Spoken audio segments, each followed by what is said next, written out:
समस्या धीरे धीरे प्रवेश कर रही है।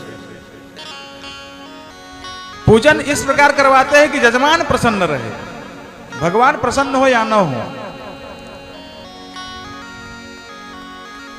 ये थोड़ा संभलना होगा हमें। पूजा भगवान का कर रहे हैं तो भगवान प्रसन्न हो, पद्धति का पालन करो। यजमान प्रसन्न होगा नहीं होगा, दूसरा कोई यजमान मिलेगा। कर्म हमें बहुत सतर्क होकर करना है।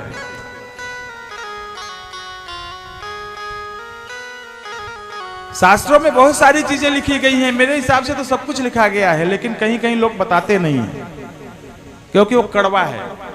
हम बताएंगे क्योंकि वो कड़वा अच्छा लगता है। हम मानव देह पाए हैं, जैसा कर्म करेंगे वैसा फल भोगेंगे, हम सब जानते हैं। उसके बाद भी एक व्यवस्था और है, नरक। आज नरक के बारे में जानते हैं। त्रिगुणत्वात् कर्तुः श्रद्धया कर्म गतयः पृथक् विधाः सर्वा एव सर्वस्य तारतम्येन भवन्ति स्वकृतैर्जायते जन्तु स्वकृतेरैव विन्दति।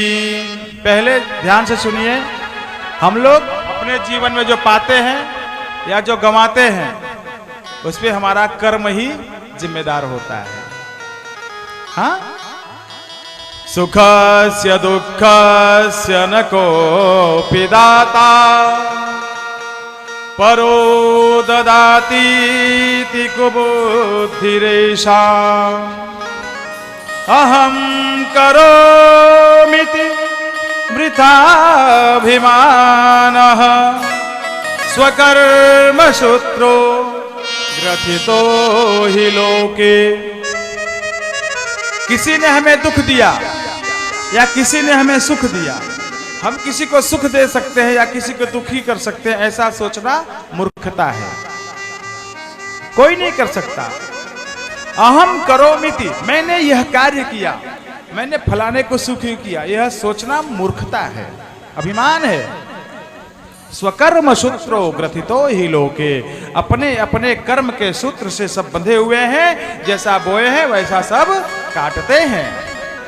और अवश्यमेव भोक्तव्यम कृतम कर्म शुभाशुभम न भुंक्ते क्षीयते कर्म जन्म कोटि शतैरपि। आपने जो कर्म किया है, शुभ है तो शुभ, अशुभ है तो अशुभ, उसका फल आपको ही भोगना है। भले उसके